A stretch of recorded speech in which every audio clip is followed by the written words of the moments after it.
on my mic. Welcome to the Great Old Ones channel. Here I talk about role-playing games, and we're going to talk today a little bit about Rolemaster First Edition, one of the early influencers in the games that I played back in my youth. I've got another friend along again, same guy we talked about last time about character law, but today we'll talk about arms law and claw law a little bit and the first edition of it. So without anything more, I will bring on my guest. Hello, sir. Thank you so much. Gonzalo here. Yes, let's put us both on the stage. We got somebody out in the audience already. Zombie Tots Eater. Is that the person who commented on the last video? I believe so, yes. Oh, nice. Hey, Zombie. How's it going? That looks like he commented. Let me show it at 1 o'clock in the morning. Can't wait. Hopefully he's here. Oh, was that when I thought he was here now? Has he been waiting the whole 11 hours to listen to us drone on about Rolemaster? I hope not. No. Hopefully he's got a quick nap in the meantime. I'm excited. Arms law, yes. Claw law. It's a little bit of a once we get into the information here, it's a little bit all over the place, but it's an exciting topic for old school gamers like us, and especially to take it as much as we can, unless certain people show up, you know who I'm talking about, then we can talk about just Rolemaster and nothing else. Oh yeah, well no, there's that, right? And we can hear the griping about Chartmaster. Yeah. But hey, look, he's used to lookup tables. Chartmaster shouldn't bother him. That's right. Oh yeah, let's jump right into it. Arms law and claw law, the early influence. August of 1980 was the first ad, and I was scrambling to find another one, but I do have the advertisement from October of 1980 for the arms law and claw law. This was the other one, which we showed the last stream we had, but looked like it was all hand drawn. And it was fairly well done as far as that goes, but it was a really busy ad, where this one is definitely typeset.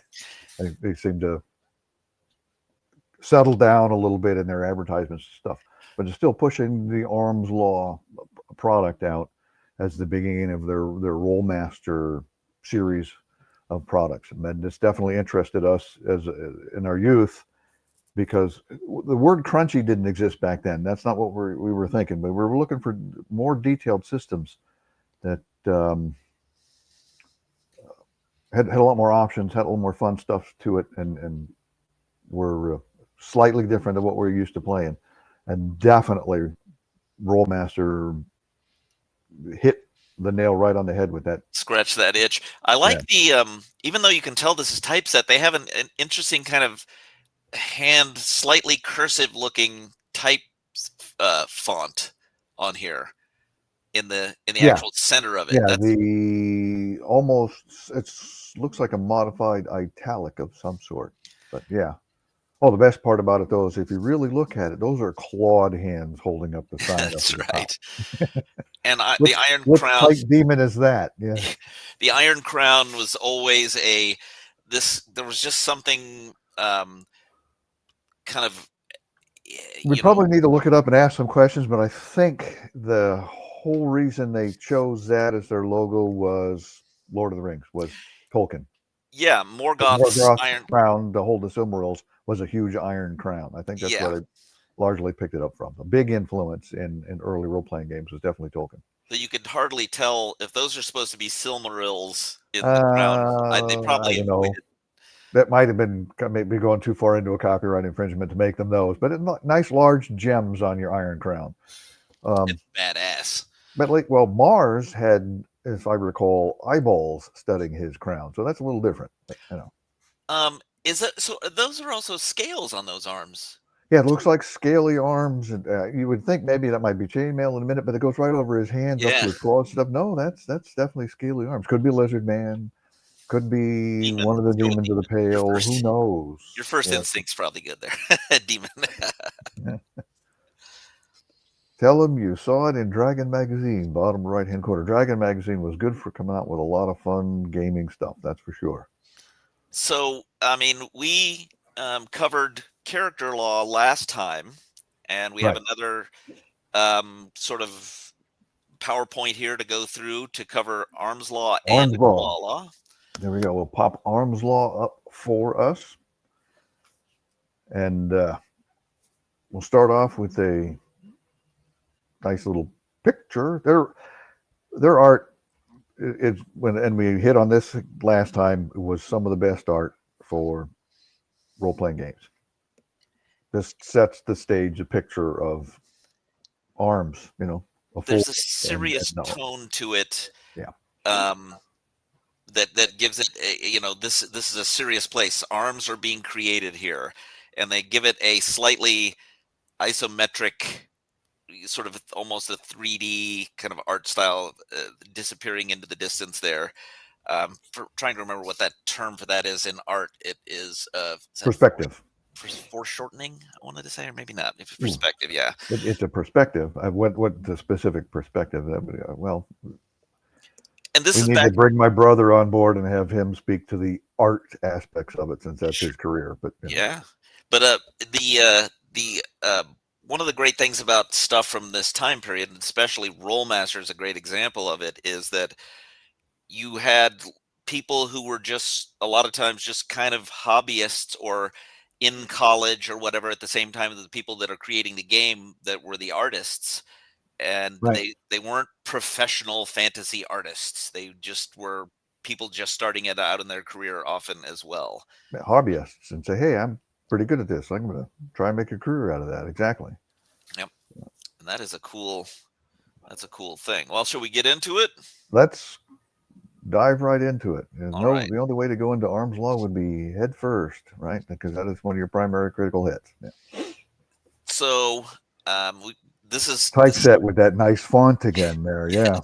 the cursive font. Once again, this just points. This is just a questions page, just like we had in character law. Just gives you, it's nice to see the names of the people who deserve a lot of credit for the work they put into this. I don't particularly. I think I remember S. Coleman Charlton. A lot of these names are the same from the character law. Right. Uh, and just Iron Crown Enterprises, P.O. Box, Charlottesville, Virginia. It's there's a lot of nostalgia to this. Most younger people would probably look at this and go, "Ugh, look And what it's is what?" terrible. I mean, I'm Yeah, looking at it, I'm going, man, the effort it took to lay all that stuff out on the type board, um, you know, and get it all right. The typesetters in the day were some yes, phenomenal people to be, and I mean, at a glance, they look and get all the stuff laid out. And whereas you see people these days with the word processing software taking hours to lay things out, and now you're resorting to AI to get it done. Where these guys, the original typesetters, they were just they had the eye for it. and the effort you had to put in. I will say, I'm note the female artist whose name is escaping me from character law is notably absent here. I think it shows she probably didn't come along till character law, because I'm not seeing her name on here. Uh, Okay. but so nonetheless, the art is pretty good. What art there is of it. So let's we got one more sort of vintage page. It almost looks like a if you're old enough, you remember getting dittos in class. In Yeah, it this, almost looks purple. it all, it, I could smell that page. Yes. I don't know if you can read it or not, uh, Um, but I've got it pulled up here. So, of course, uh, my face is really, really close to the screen, so I can probably read a little bit. But you got to begin with anywhere. You got to begin with your definition so that you have a basis for understanding. And even though most of the people who picked this game up already knew about role playing games, but they started from the thought that you don't know anything about it, you're just curious, and this is where you want to start. now this kind of thing is this was gold back then, but now this kind of thing is like, we know, everybody Right, like right, yeah, it's everybody knows what this is, but back in the day, you didn't. There's just a couple of combat role, concussion hits. Those are broadly understood terms. Critical strike, an especially effective swing resulting in more than just concussion hits to the target. That's probably the most important thing to know about arms law and claw law, because that is where the fun really comes in, is in getting critical strikes. Right. Again, like I opened up with, there was a need. People were looking for this sort of thing when they were going, okay, just straight up hit for just a little bit of damage, or if you came from the wargaming side, your hit was a kill, but there was nothing to it. There was nothing extra there. No flair. And also here we've got fumble, which is an especially ineffective swing or mishandling of the weapon, which may put the attacker in a disadvantageous position and or damage him or her. So Right. just as much fun, although probably more for the GM than the players.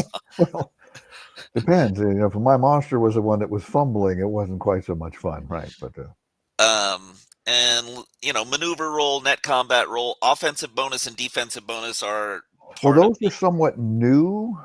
I mean, there were other games that had something similar to that, but at the time, this was a new thing. Now bonuses to hit or anything like this, as you had your abilities could dictate how well you could attack or defend. And one of the benefits of this is you could kind of take from one to put to the other under circumstances, which was a novel idea as well. Once again, I still have not double checked to make sure that parry, it is. Okay, yeah, it is here. Parry, use some or all of the combatants' offensive bonus to increase the defensive bonus. Okay, it is here. Good. Yeah. And then just the other thing to keep in mind about Rolemaster, if you're not familiar with it, is every roll is a percentage roll. Those are the only dice you have are the percentage dice. Some rolls are just 1 to 100. Other rolls are open-ended, meaning if you roll 0 to 1 or 1 to 5, you roll again and subtract from it. Or if you roll 96 to 100, you roll again and add to it. Yes. And that is keeping the dice to a minimum and having everything scale with percentage dice was super smart move, in my opinion. And so we've got some vague definitions out of the way. I think anybody who's going to listen to this kind of thing knows what has a concept here. I just included this. It's just art here. I'm guessing the same person who did the cover art did this. Bang. I don't know. Do we see a little? They see their little mark on it or something somewhere? I don't see it. How they usually put their initials in there somewhere. Well, that's what Mang is, I think, at the top. Can you see I think that's the person's name. Let's see, design. I'm not production graphics. I don't know what. Maybe it isn't. Maybe this is a location. I'm not seeing. That could be. This is the Mang Tower of Mang, Wizard Tower, or something. Maybe. Yeah. I just like the artwork. Looks like Delver has wandered his way in this morning. Howdy, sir. Nice to have you on. Ah, yes. Smooth. Of course, here he is. He's going to heckle us from. That's all right. We got to build up. You got to work the room. You got to build up a little skin. Tough skin to have comebacks. Yeah, your basic first response is always, yeah, I remember when I had my first beer. That's classic from Steve Martin's days. Right. So here we have a couple of things about this real quick just to point out is that this stuff was printed on what was essentially construction paper or a little bit thicker cardstock, and it was colored. Yeah. And this is a section of the arms law information that it basically shows basic information about my eyes, castle eyes. It shows basically the name of the weapon, the type, the weight, the length, the range, table used, armor modifications, and special. You want to talk about any of that stuff? Yeah, we can cover some of it. Yeah, that's what it's there for. Let's go over some of those things. So, name of weapons obvious. Type 2H should be two-handed, or one bastard sword. 1HS is hand and a half, I think is what that means. Yeah. Nowadays, modern gamers they don't term it as the bastard sword or hand and a half anymore. That's just your long sword now. but back then there were some different distinctions between a longsword that wasn't really defined all that well as far as that goes. But And so there's your F bastard sword, your hand in half. for fumble. So that means if you roll, like for example, for the woodsman's axe, if you rolled it on D104 or less, you would then roll on the fumble table, which we have later on in the information. Um, range table, like here's the other thing, under table used, which you'll see when we get further into this. The table used means there's a whole cardstock page for every weapon and its effectiveness versus each of the 20 armor types. So it's got a lot of scalability, a lot of charts. People call it chart master sometimes, but it's just math. Oh, I thought we were playing a game, and I didn't think the math was in it. Yeah. I'm not trying to do school. trying to play a role playing game. It game. was written by college guys, right? So yeah, you got to have math included in it, of course. And then special over here, just certain weapons would allow you to do kind of interesting maneuvers and stuff like that from time to time. And we're going to cover a little bit of that was for arms law. This next thing is for claw law, but it's obviously from the same kind of piece of cardstock that came on. And this is kind of interesting. So attack type. Another thing I like about Rolemaster is that the attack type is something that gets can get applied against any creature you're facing. It will have one of these attack types in addition to possibly special attack types. Beak, pincher, they get into it, and the like a claw might be more effective against a certain type of armor than a horn or a tusk might be. And so this takes all that into detail. Also, something that will be important later on is the size chart: tiny, small, medium, large, huge. That will greatly affect you'll see when we get to those charts how much damage the creature can do.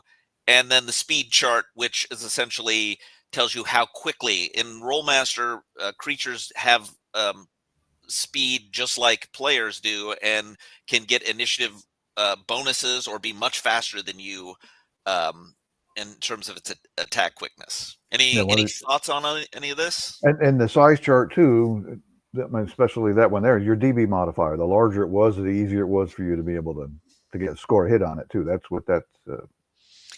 I just love the colored cardstock. I don't know. I got to think. It's just interesting to me. Yeah, the blue, and then the I don't know if I call it. Was that canary yellow? It's almost more of a khaki in color. It's not a solid color. Let me go to the next slide. Well, the next slide is still blue here, but well, I think the Delver pointed out earlier. He says 70-pound wove if you had to wager a guess. So that's how they made it. It was all woven together. It gave it a feel as if you were actually looking at ancient books with this secret information. Yeah, because I would imagine vellum would have been rather expensive to print this stuff on. Just saying. So this is a little more claw law now. This is just some little screen grabs from. This comes from, by the way, from my personal first edition set. Of course, I have that. Just not trying to brag, but I'm kind of a big deal. Yeah, I'm hoping these are screen grabs and not you didn't actually cut it apart. No. I did this all myself to prepare this for this game. I ruined several books. Yeah, no. This has way too much sentimental value for me to ever consider doing something like that. But you can see now, I will say the first edition didn't have a lot of detail about creatures. That you basically got this one side of one cardboard stock page with everything about the creatures. That was it. That was all you got in first edition. Well, because you were, for the most part, they put this out again as it started as a supplement to replace combat systems from other games. So those creatures that existed in other games, you just use that data from those games about those creatures, and here's their statistics for the combat system. Yeah, and you can see here, it's got size and hits. I mean, you look, pale.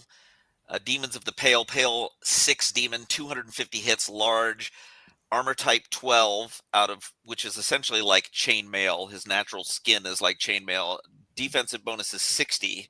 That's Mhm. a lot. Yes. Very fast. Level 30. Primary attack is bash. His offensive bonus is 150. That's what he's going to use 100% of the time. Apparently, I don't know why there's secondary attacks listed here. If the probability, because the check mark, I think probably means that if it's successful with with a first attack, and then there's tertiary attacks, and then special, of course, with you two times damage with weapon. A Pale 6 demon does. So this has got the same information we talked about before. Just for the creatures instead of weapons. John's writing a novel out here. Only math involved is a double-digit arithmetic, correct? That's a bit more cumbersome. Yeah, it's based exactly, John. It's based on D100 rolls that are open-ended, so they add to one another. So basically, what you're doing there, and the chart lookups aren't all that tedious or hindrance, if you want to look at it that way. If you're used to other games looking up charts, there's just a little more of them to go through. And the good thing about them is it all uses essentially the same range and dice. Yes, and made it a little bit easier, right? But some people, it's not like I don't get it. Some people can do math in their head easily. Some people can't, and it just is like Einstein could not do math in his head. And he was one of the most intelligent people ever. So I think it's really just either you have that, kind of, that would definitely help you with Rolemaster, in my opinion. If you have that quick math in your head thing going Be able on. to do math on the fly, Yeah. right? Especially addition and subtraction. You didn't really need to know your multiplication tables all that much. Yeah. It's super basic stuff, but percentages can be cumbersome for some people. I, however, like them. What do we got next here? Let's see. Now we're not going to be able to read this, obviously, but I included the whole thing because there's a lot of interesting information on this one here. Let me get to my copy of that and read it here. So this is the martial arts capabilities information. Now there's a lot of information here, but this is another amazing thing. Rolemaster is highly adaptable to an Oriental Adventures type of thing, or any kind of place where a culture would have martial arts, and they have just They went into different styles. Right. Yeah. There's just martial arts. There's different styles that they included in it. Right. Right. And including wrestling and boxing, if you notice down at the bottom. Which Yep.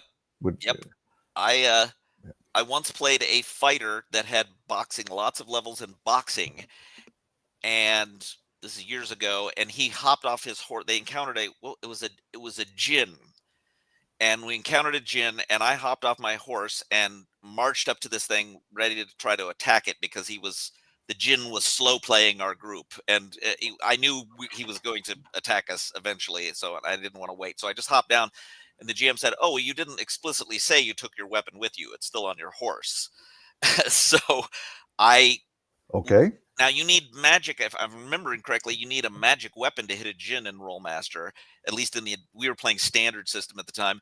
But I just happened to have a magic glove on that wasn't for combat, but it was magic. And I used my boxing skill, and I one-shotted the djinn with a critical. So because the djinn is not an experienced boxer. Yeah. Well, and the funny thing is the GM's like trying to, kind of hose me a little bit, saying, you walked away from your horse without your weapon, and then I wound up one-shotting the thing. Anyways, funny story to me. But you can see the level of detail. There's ranks in both striking and sweeps and throws. There are critical tables for both those attack styles across each genre, like karate, judo, and all that. And you can really get into the martial arts with this. It's a very fleshed out thing. I like it quite a bit. Anything else on this one, or want to move on? No, I mean, monks have always been one of my favorite classes of all times, and we've discussed this before. My favorite version of the monk, but playing one was always a blast in Rolemaster too. I can see where people would look at this though and go, ugh, Oh, you know, way too much, way too much. But if stop this it. is what interests you, this is what I like. This is You could great. Yeah. actually, I'll tell you another. Rolemaster was quite effective at keeping the dumb people away. It was quite, Well, I don't know.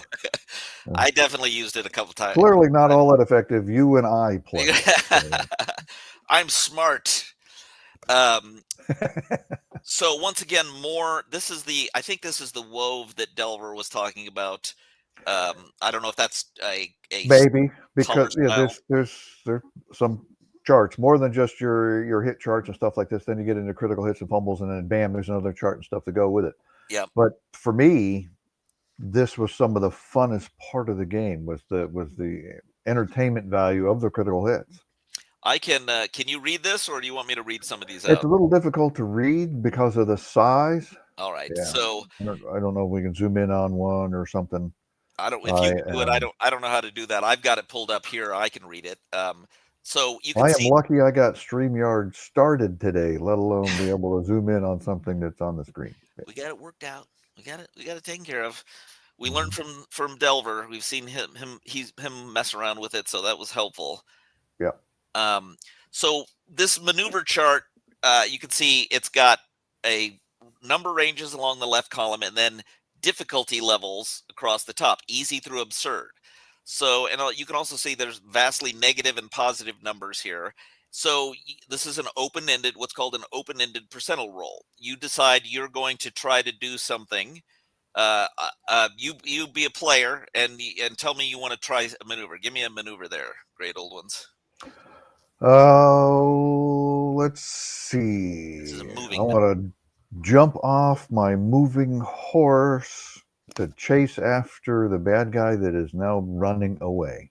Okay, I would say that is a hard maneuver, at least, wouldn't you? Sure. So, Sure. Yeah. uh, if you know what, actually, let's. I'm gonna go out to give a plug, if you don't mind, to a website, Sure. random.org. This is my on the fly. Uh, Oh, a random die roller. Cool. Cool. yeah. Cool.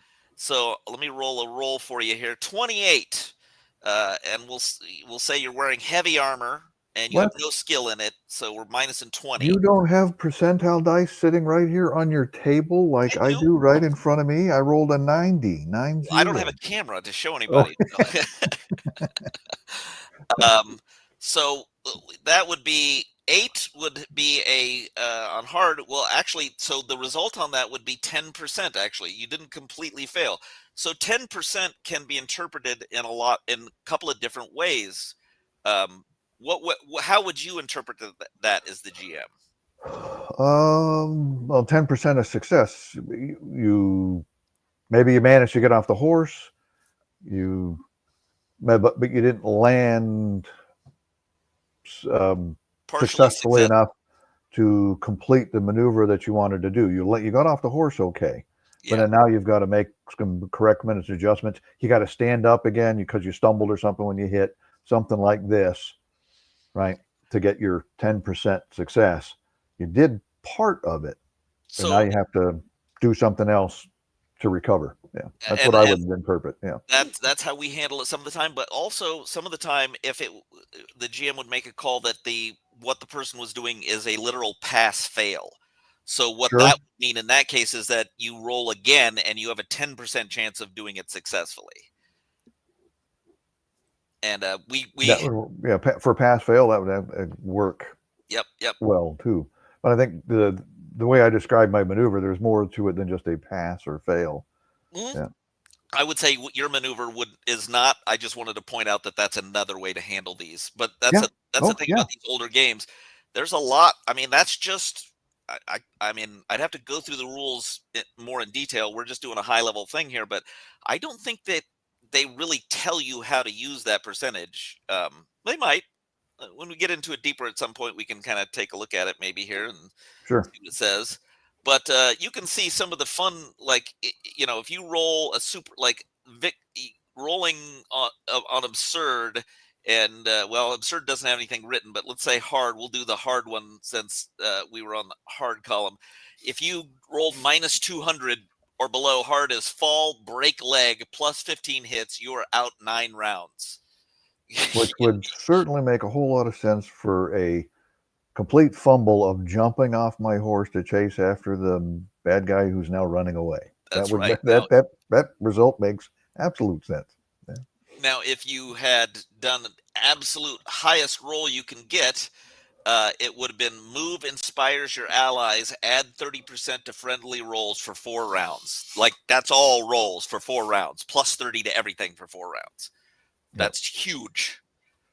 That's like getting plus 6 in other older systems. Hopped off the horse and did the Jackie Chan, stood on the back of the horse, jumped off the horse, leaped, did a roll. That's right. Hit and rolled and came up both weapons in hand, running at full speed. Yay! Look at that. Yeah. You got to at least read a good and a bad one from those things. Oh, there'll be some bad ones. Yeah. Yeah.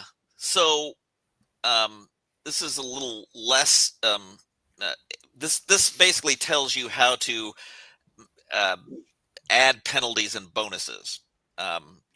Pretty straightforward stuff.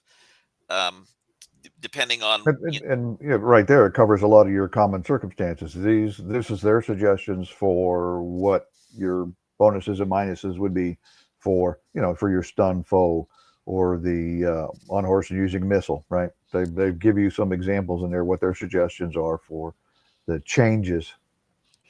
Wounded more than, I mean, that's another thing. I mean, you really, the more you get wounded, the harder it is for you to be successful with your skills and attacks and things. Right. This is definitely incorporated being wounded into complications for performing your duties as part of the game. Right. A lot of the other games didn't have that sort of thing. One of the things that bugs me about some modern games is, yeah, you get hurt, but all of a sudden you pop right back up like nothing happened after somebody throws a spell or something at you. And that kind of stuff always kind of rubbed me the wrong way. Rolemaster was great about it, where they accounted for, hey, you're hurt bad. You shouldn't be able to just walk right through these things. Yeah. You have not lived until you have one-shotted a djinn with your boxing skill in Rolemaster. in a magical glove, right? Not intended for fighting. It was. I forget what it was. It was like I think it was for like smithing. It was like plus 25 to smithing skill or something. But I always just wore it. I would, knowing your love for music, I thought it might have been a white sequined glove and it was designed for dancing or something. But okay. Yeah. I mean, I don't think I have any. There's probably a picture of me with a rat tail from that time period, but not any white sequin glove. Okay. not doing. All I've got to go on is this avatar picture of you here. So we have it's you've got the blue skull mask on at this point. Yeah. Let me see here. Let's go. What is that? Ghost. That's the new one of the newer. They've probably been out forever. Bands where the guy dresses with that partial skull face as part of his stage persona. But anyway. I don't know that guy. First swing determination table. Yeah, exactly. Who goes first? I mean, some of that was covered in some other games, but here they give you a nice table that breaks things down for you to help you, help game masters at least determine, hey, which guy goes first. I did have a pair of parachute pants for sure. Delver's picking on you again. That's all right. No, that's nothing wrong with it. I mean, parachute pants. Hey.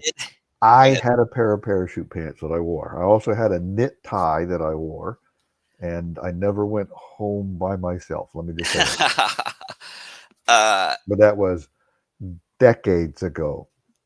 I wore parachute pants, and I had the sleeveless. What's the? I'm trying to think the gym shirt, the heavy gym shirts. You know what I'm talking about? Sweatshirt without the sleeves. That I wore with my parachute pants, and I had a big Chinese character on the front of the shirt, and I wore the what's the name of the high tops from the Converse? Chuck Taylors. Chuck Taylor, yeah. Yeah, Chuck Taylors.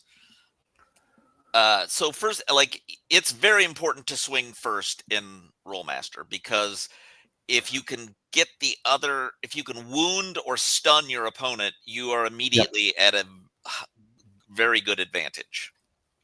Yeah, one of the benefits of swinging first in Rolemaster is not getting a return attack against you. Because your Gargoyle monsters, your wraparound. enemy had the same chances of doing the things to you as you did to them. Yeah.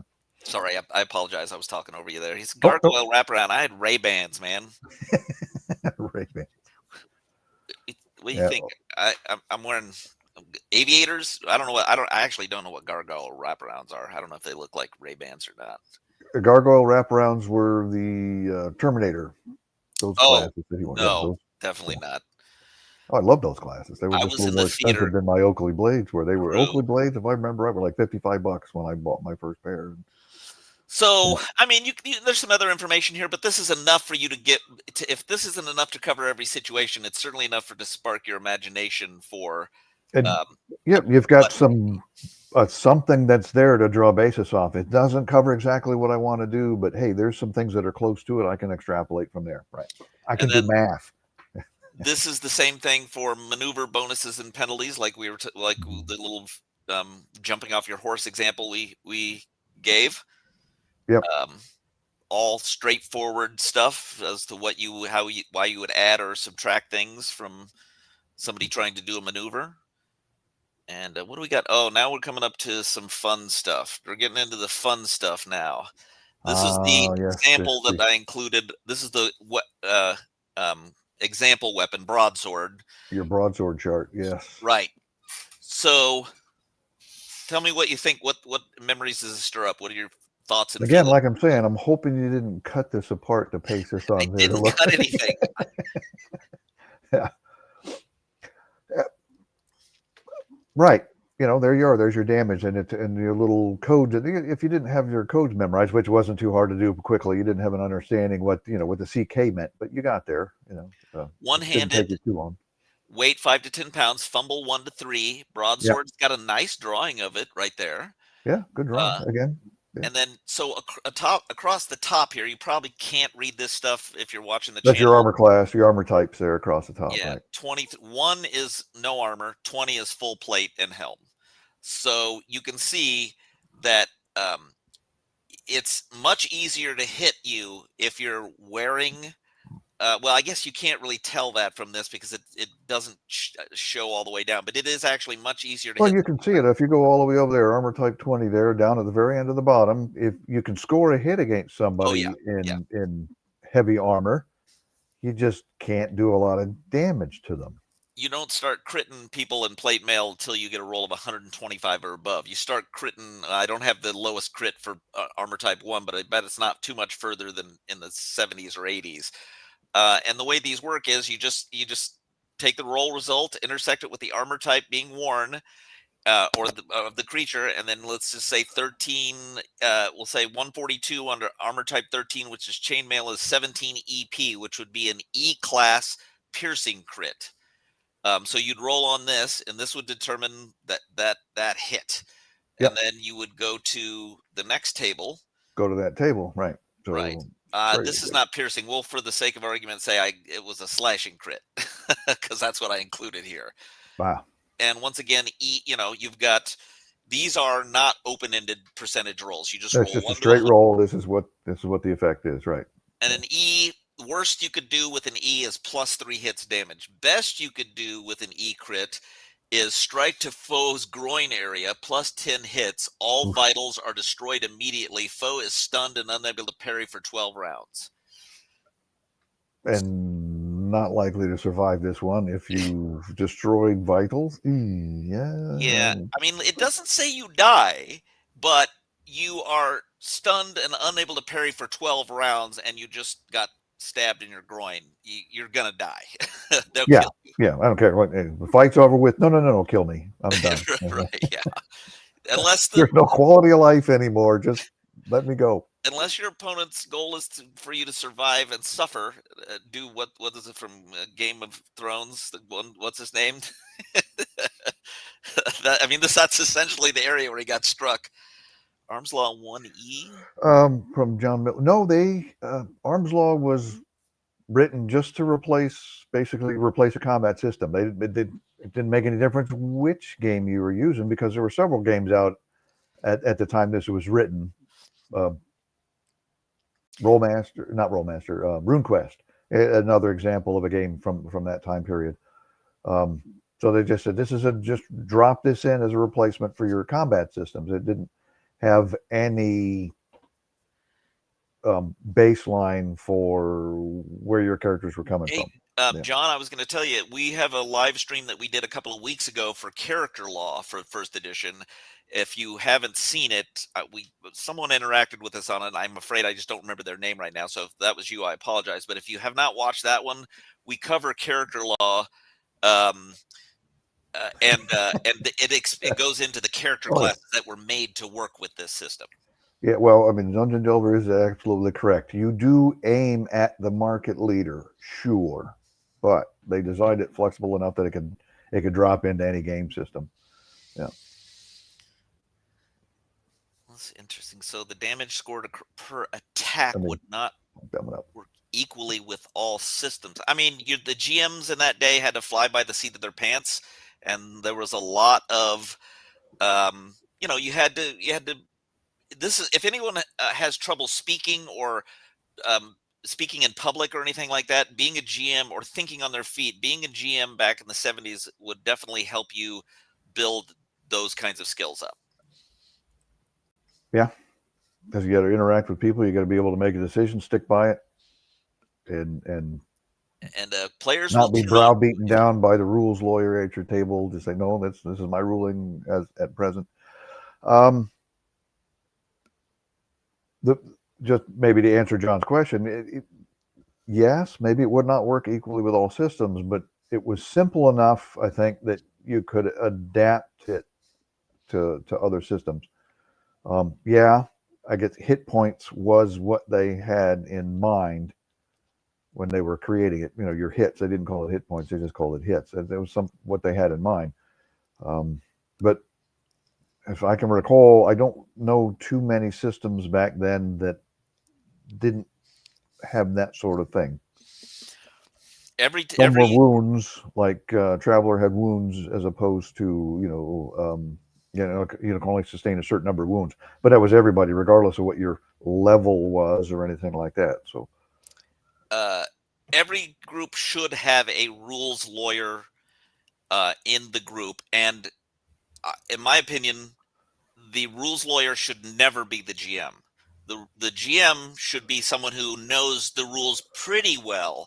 That's right. all you really need. But the GM needs a lot of other skills like being very creative and stuff.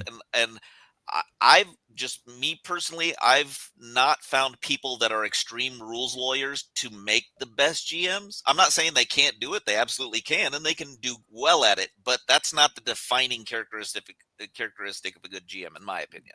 Now, somebody may be just too focused on the minutia of it, and not really do well with the big picture and the personal interactions and stuff. Yeah, This is whereas it, just. Oh, I'm sorry. Go ahead. oh no, yeah, This exactly. is just another chart.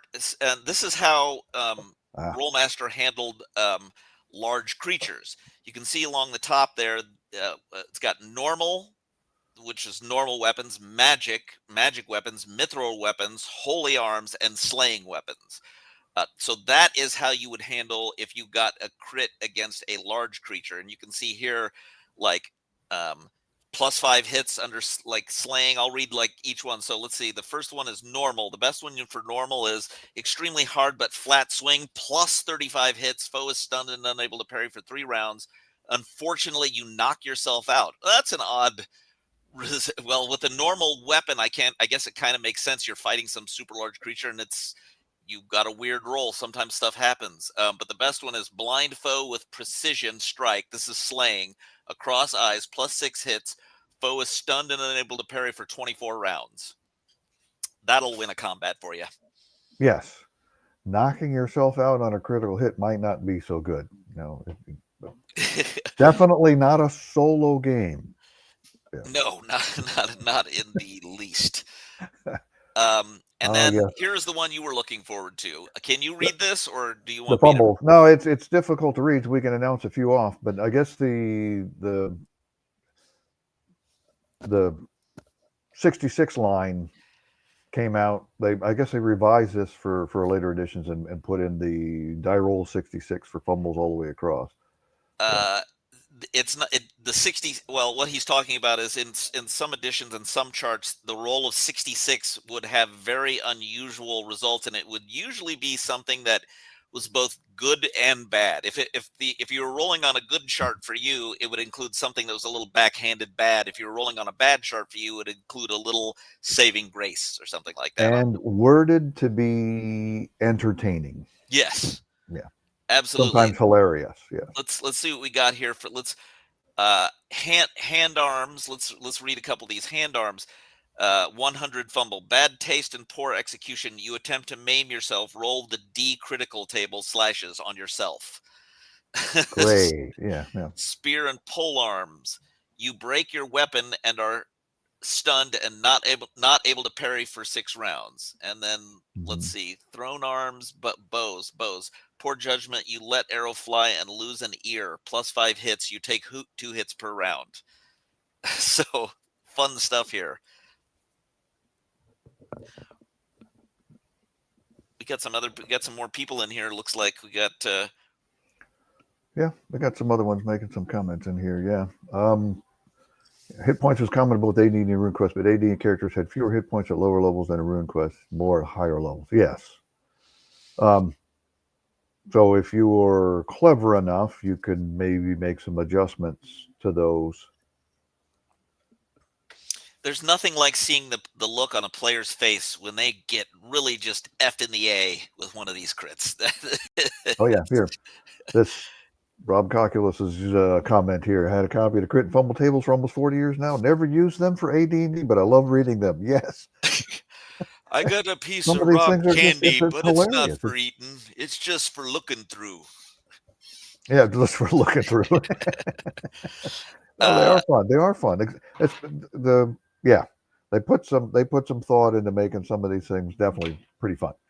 So of Critical course, starts for martial arts and sweeps and throws. All right, here's our Jackie Chan stuff. Yeah, this is sweeps and throws. I thought would be most interesting. Let's see what we got here. I mean, this is all A through E, so really all we care about here is like a couple of the worst ones. The worst one is 100 on E.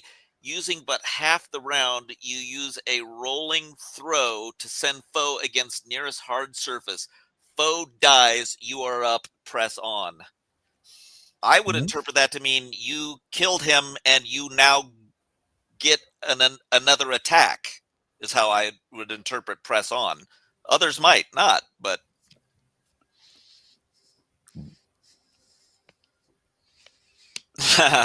Rob Calculus. Yeah. Well, I always thought they wanted me to. Well, but you see, Advanced Dungeons and Dragons wasn't designed with critical strikes or fumbles in mind when they created the system. So, I mean, other people are bringing up the topic, so that's fine. But I would say specifically one of the things that there's a lot of drawbacks to Rolemaster. There's definitely drawbacks to using the system. Every system has its drawbacks. One of the things that I didn't like about like basic D&D, AD&D is when the characters got in the 30 or 40 hit point range, they can be stabbed in the forehead with a dagger. I mean, I understand that's not what would happen if they didn't take enough damage to kill them. That obviously isn't going to be represented by a stab to the forehead with a dagger. But essentially, you were unable to kill them no matter how much damage you did with a dagger. It was functionally not possible unless the GM stepped in and played fast and loose and had his own kind of character rule. True. And I did another video a while back where I made comments on hit point philosophy from first edition. Yeah, I've got one of those about that. So if anybody's interested in it, they can watch that one about it. But this was a different mindset. The critical hits and fumbles was a different. Again, they were looking for something new and something different, and something that added some flair and stuff to it that they thought were missing, and Rolemaster gave them that with these tables and these charts. Oh, the other thing, and we'll get into it. We're also going to do a spell law live stream after. And we're going to cover all of it too, if you don't mind. We can delve into their world at a later date too. Yeah. I know you've got Iron Wind stuff that we can talk about too as well. Yeah. There's a lot to Rolemaster than just charts. Than what we've covered so far. Well, we can base a career on talking about Rolemaster, but I think we'll go into other things as well. But the yeah, reason I brought that up is that the healing spells, you're seeing these criticals, and there's like broken arm and tendons and stuff like this. And in the Rollmaster standard system, which came out in the 90s, they got a lot more focused and detailed on that kind of stuff. But the yeah, you have specific healing spells for a broken limb or a like nerve damage. There are healing spells right. that specifically heal the nerve damage generated by these crits. It was a complete system. They created it in the tables and stuff for the combat, so they added it into the role playing aspect of it to fix those things as part of it. Yeah, it was definitely a complete system. So Claw and talon attack table. Here we go. yeah. Now the way this, if you look at the layout, this was the reverse of how your broadsword table was laid out, but it's still readable, and you can low rolls at the top, high rolls at the bottom, as opposed to broadsword table was the other way, high rolls at the top, low rolls at the bottom. But Yep. not that that was a major deal.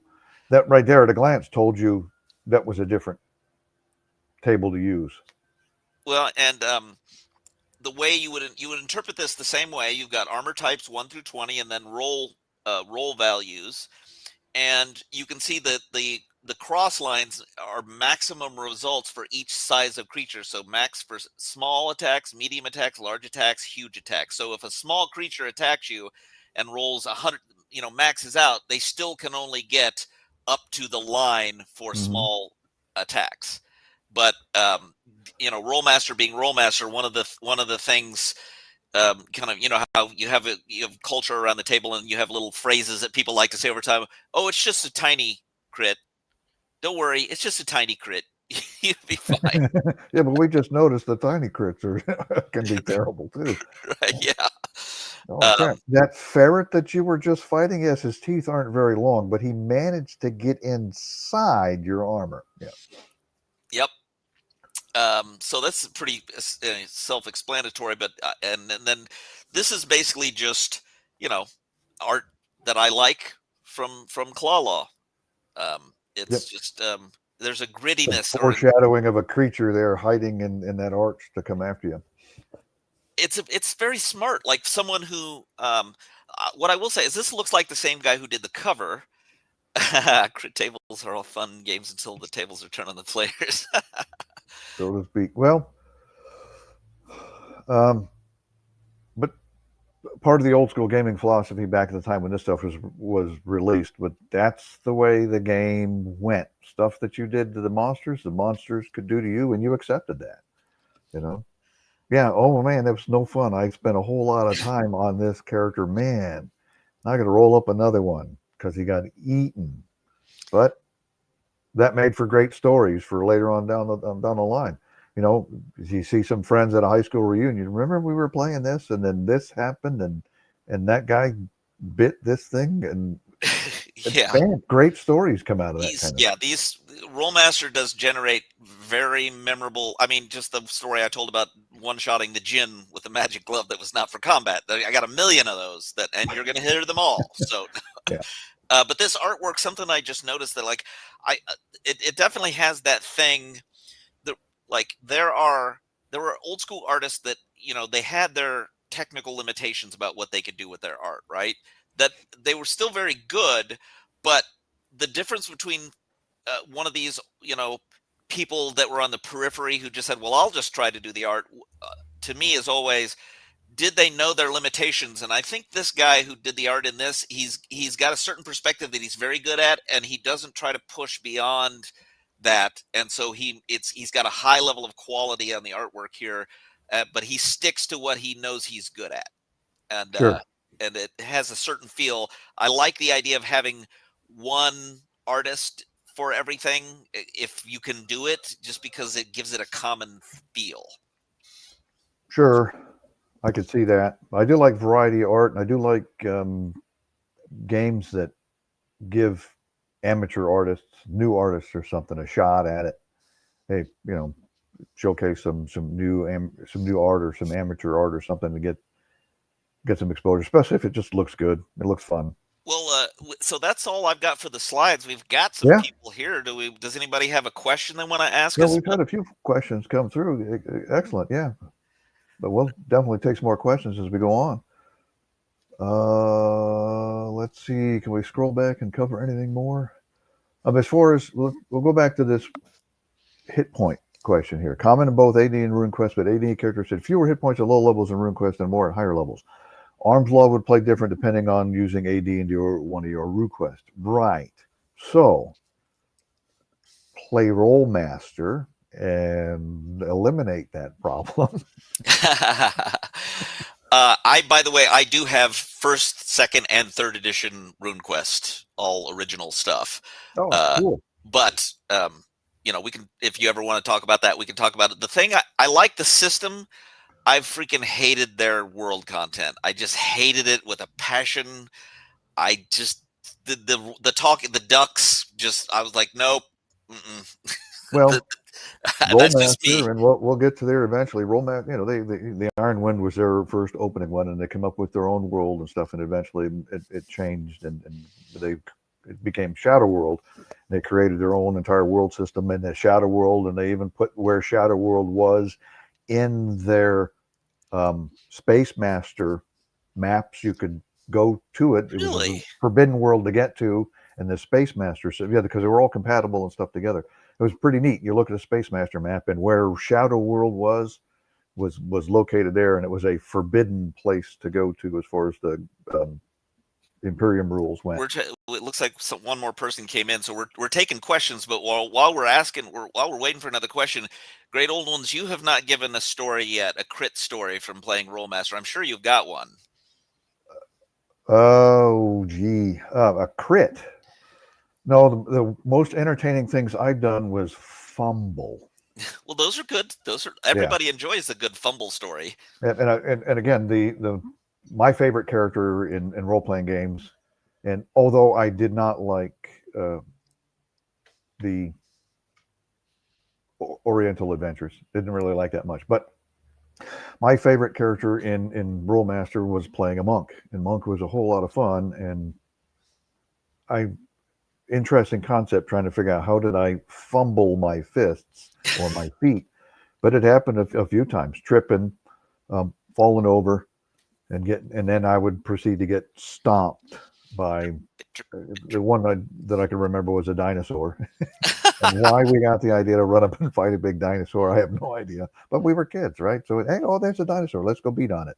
Oh, this thing is its foot alone is bigger around than your entire torso, and you're gonna I had I guess you got stepped on. Yeah. my I want to say this happened in the Iron Wind. I'd have to go back and look at it. I think there's a big ice shelf in Iron Wind at one point, and my brother's character had a very powerful magical sword, and he wound up fumbling it and losing it down into like it went down a crack in the ice. Oh, into a crevasse. Yeah. Yeah, into a crevasse. That Perfect. that was he was not happy with that result No. at all. No. But he had it.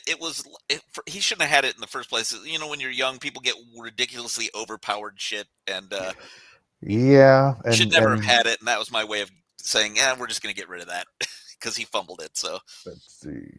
What do we got here? Glorantha RuneQuest World have wanted to like Glorantha, but for some reason can never get into it. There's lots of reasons. Ducks are one of them, but by no means the only problem. Be honest with you, I didn't spend a whole lot of time on created worlds. Rolemaster's created world, the Shadow World, was the first time I'd ever really gotten into a commercial product that was a pre-existing world. Every other game I'd played up till that point, and including my own, it was all homemade stuff. We created our own game worlds, created our own stuff, which is a good reason as to why we always seem to find that Holy Avenger at third, fourth, and fifth level is I actually have. not really understanding the philosophy behind it. It took several readings of the Dungeon Master's Guide for it to sink into my head that we shouldn't be giving this kind of stuff away in our dungeons. I actually have. I would say RuneQuest is the system I have the most material from that I don't play on a regular basis. I have an entire shelf full of, I've easily got 30 boxes of RuneQuest stuff, most of which I haven't read. But I do know it's the same system as Call of Cthulhu.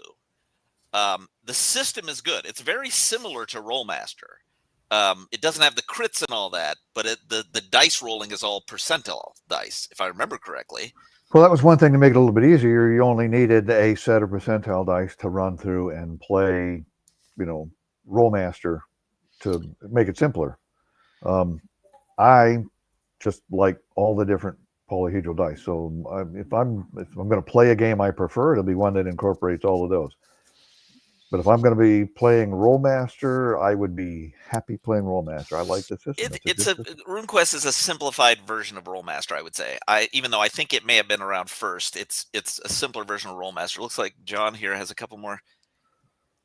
Trying to do Bronze Age fantasy, animistic, and shamanism. Let's pull this up. Always sort of mixing it with modern tropes and ideologies. Well, yeah, I agree with that. But other game systems did the same sort of thing and it didn't have that much of a difference. So other game systems, you're going to go after tribal shamans with their stone spears, and you're charging on your horse with your lance wearing plate mail. It's like in The Hobbit when they mention the game of golf. I just find that so freaking cringy. How golf was invented. Yeah, how golf was invented. Yeah, Look, exactly. There's no reason hobbits could not have a game called golf where you're hitting balls into holes. There's nothing that couldn't exist in that world about that. But I cringe every time I hear that line. It's funny. I get it. It's funny, but that's sort of the same thing that John is saying here. There's just certain things about the Glorantha world. No, nothing you could. The map is pretty cool. You could easily take that Glorantha map and just create whatever you want there. Use the city names and the country names, but just create whatever you want there.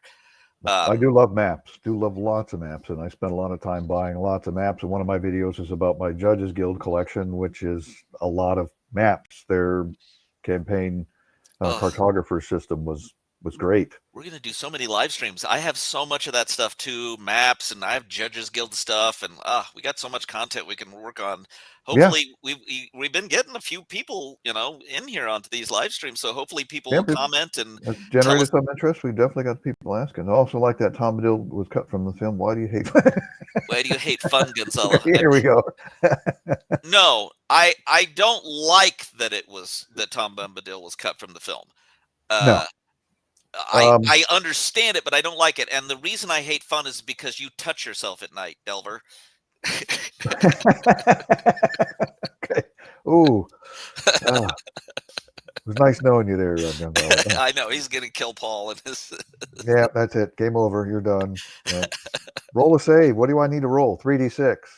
Oh, 18. Hey, that's great. Roll another one. 12. Oh, then that's so good. The Tom Bombadil thing. I understand why it was cut. Yeah, it makes a whole lot of sense. Why did it really fit with what they were doing with the story? And some of the other tweaks I didn't really like so much. All of them miraculously come up with the weapons out of the barrow, right?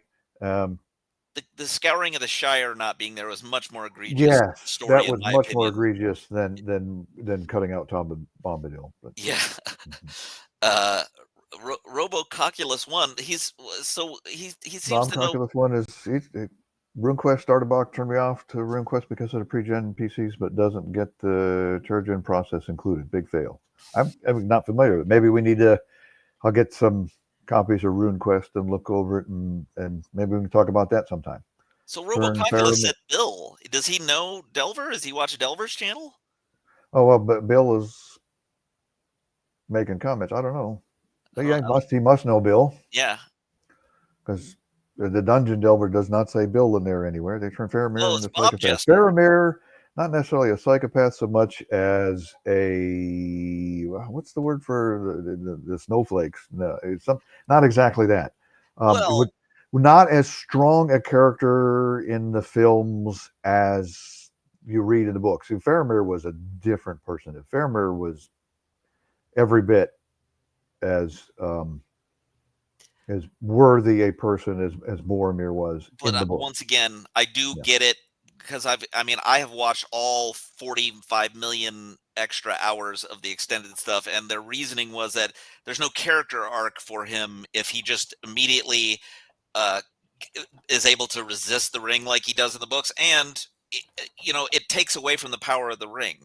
They really focused on the power of the ring in the films, and I thought that was one thing they really did well in the films was you really felt the evil, and the ring was essentially a character. Ah, here we go. This is Bob Jester. Ah, that makes a whole lot of sense now. Yeah. Um, Although he's not one of the ones that has been posting for TPK, so maybe we can turn him into that one. Yeah. Not as far as I know. I don't think he has been. Uh, but yeah. Well, I mean, unless we got any other questions, this has been No, another good we would session, have I been think. talking here for well over an hour on this, and here we are. We're afraid. How are we going to fill up an hour? We're talking just about a specific part of Rolemaster, and it's definitely not very difficult to talk for a long time on Rolemaster on individual pieces because there's a lot of good stuff in it to review, and there's some. Again, we point out some of the bad points, some of the things that we don't like. Uh, yeah, I mean, we got a whole anyone played Merp, maybe. Oh yeah, we know Merp. We could do streams Merp, on. yes, exactly. Somebody's asking for Merp. Oh, yeah, John Miller Philosophy asking about Merp. Yeah, I would. One of the things I was going to talk about with Merp with was my brother. My brother, that was other than Hero System, Merp was his favorite thing. Um, but definitely a plan, and one of the plans on was discussing with Merp. Merp, um, a modified version basically of Rolemaster is what it is, and it was good. I did Everyone, a seven watching, 4 likes, fix it, like the stream. Oh yes, at some point in the future. I'll get into more details about this, but I did run a Middle Earth campaign, but I used Rolemaster's standard system instead of Merp, just because I like the system better. This is when I picked up Rollemasters because I have the Moria and Mirkwood books. Oh, yeah. I have all that shit too. I have like 40 of those. I have all of that stuff. Which once again, we could do a whole stream on every one of those things. Yeah, I got Moria. I bought Moria in the paper copy. I got the hardbook copy of Minas Tirith. Yeah. What I will say is, I did buy the box set of. I did buy the One Ring role playing game that came out when the films came out. Haven't looked at it yet. It's not great, but I bought the map. There's a couple of different map box sets that I bought for them to get an idea of like what they thought the maps like Rivendell and stuff would be like. Once again, a subject for another time, but we kind of Yeah. Yeah, middle. we'll add that to the list of stuff we want to talk about. I wanted to discuss. I have bring my brother in on that since that was one of his favorite things to go. Sure. I'm sure he don't even need to display a picture to read things off. He's got that from memory. Well, I You know? do need them. Yeah. Well, I mean, I got a couple of years on my brother, so just a couple. So Yep. my memory is a little more faulty than his. We can say that. Right? But yeah, definitely, there's a lot to Rolemaster, a lot to Arms Long Claw. We didn't even barely scratch the surface with Arms Long Claw right here today. Yep. There's a lot to it, and just the basics of what we ran through and what you can expect when you're looking for it. Definitely, well, I'm having a whole lot of fun doing all these things. I hope you are too, there, Gonzalo. Oh yeah, no, it's great. I mean, as long as we get people that are interested, that's Yeah. good to know. Also, like Yeah. I said, we should encourage people to post on the videos and let us Yes. know Right. what topics you're interested in as far as give old us school some stuff. posts on the videos and stuff with things you want us to talk about, things you want me to talk about and cover. If you're catching this on a recording and not on the live stream, go ahead and throw a question in there. We'll read back over this and we'll answer questions and stuff at a later date and stuff. We don't have any problems with that. It isn't one and done and move past us. We'll keep these sorts of things alive. And And just thanks remember, a if lot. you're What searching do we for got? this John Miller Philosophy saying thanks. Appreciate it. Thank you. great Thank you for old joining. ones I appreciate it channel. all. So we don't got nothing else as far as questions and stuff. We'll go ahead and end this one here and then Test 1, start 2, 3. planning our next one. So throw this out there. You want to just do spell law next time? Yeah, I mean, I assume that Okay. that'll be the final and the first edition thing. Sounds good. We'll do that for the next one. Next time we'll get together for a Rolemaster discussion. It'll be for spell law. All right. All right. Thanks a lot for joining us, guys. Yep. And let me go back to my main deal here. Yeah, appreciate it. Thank you all for joining here on the screen. Hopefully you enjoyed and had liked this discussion and stuff. Again, please like and subscribe. Leave comments on this. Give us some ideas of some other things that you'd like us to talk about. We got some great examples out of today's stream. Thanks again for joining. Appreciate it.